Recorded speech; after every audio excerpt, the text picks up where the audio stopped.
এত অল্প বয়সে ময়না নামের মেয়েটা ধর্ষণের শিকার হয়েছে। না জানি তার মায়ের মন এখন কি বলছে।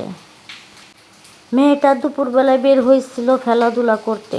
তো মায়ের কথা, আমার মেয়ে খেলাধুলা শেষ করে প্রাইভেট পড়ার জন্য বাসায় চলে আসে। ওই দিন আর আসে নাই। অনেক খোঁজাখুঁজি করার পরে যখন থানায় গিয়ে একটা মিসিং ডায়েরি করলো, তাতেও কোনো সন্ধান পাওয়া যায়নি। তারপর যখন মাইক মেরে দিল বিভিন্ন এলাকায় বিভিন্নভাবে, তারপরেও কোনো খোঁজ খবর পাওয়া যায় নাই। তো রাত শেষ হয়ে পরের দিন সকাল হয়ে গিয়েছে। ওই টাইমে এক হুজুর এসে বলতাছে, ময়নার মা, তোমার মেয়েকে পাওয়া গিয়েছে, তুমি তাড়াতাড়ি চলে আসো। তো জানতে চাইবেন না ময়নাটাকে পাওয়া গেল কোথায়? ময়নাটাকে পাওয়া গিয়েছে একটা মসজিদের 2য় তলায়।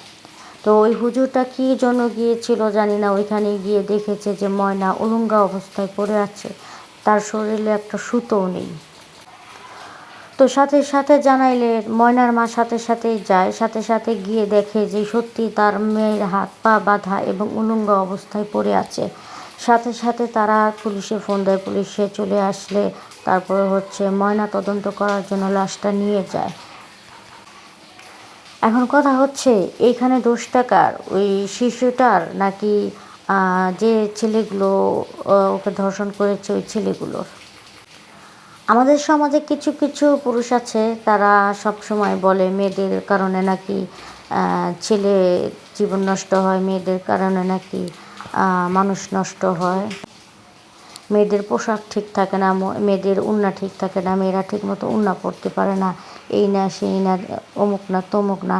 তো তাদের উদ্দেশ্যে আমি বলি, ভাইয়া তোমরা যে কিছু কিছু মেয়েদের জন্য সব মেয়েকে এগুলো কথা বলো, তো তোমাদেরকে বলছি, এই 8 বছরের শিশু ময়নার কি দোষ ছিল? ওই ময়না কিভাবে বেপরদাভাবে চলাফেরা করতো, কিভাবে ওই ময়না ওড়না নিত না, এটা কি তোমরা খেয়াল করেছো? যারা এই সমস্ত কথা বলো যে মেয়েদের ওড়না ঠিক থাকে না, মেয়েরা বেপরদাভাবে চলাফেরা করে, মেয়েরা বোরকা পরে না, তো তাদেরকেই বলছি, এই মেয়েটার কি দোষ ছিল যে তোমরা এইভাবে ধর্ষণ করে মেরে ফেলেছো? আমি একটা কথা বলি কি, মা বোন সন্তান সবার ঘরেই আছে।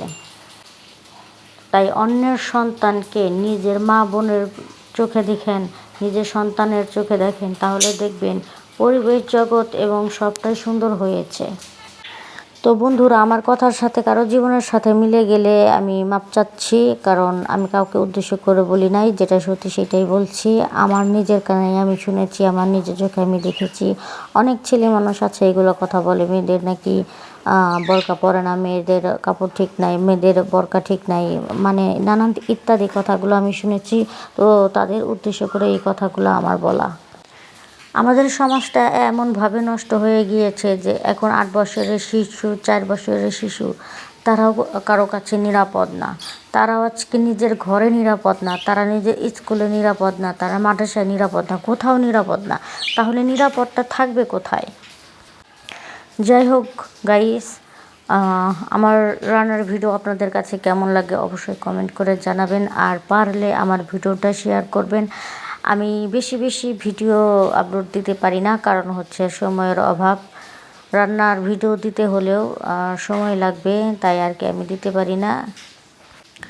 তো আপনারা যদি আমাকে বেশি বেশি সাপোর্ট করেন, তাহলে আমি বেশি বেশি আমার নিজের ভিডিও এবং আমি বেশি বেশি আমার রান্না করা ভিডিও আমি দিব। তো আমি অনেক প্রকারের অনেক সুন্দর সুন্দর রান্না জানি, সেটা সময়ের কারণে দিতে পারি না। তো ধন্যবাদ সবাইকে আমার ভিডিও দেখার জন্য।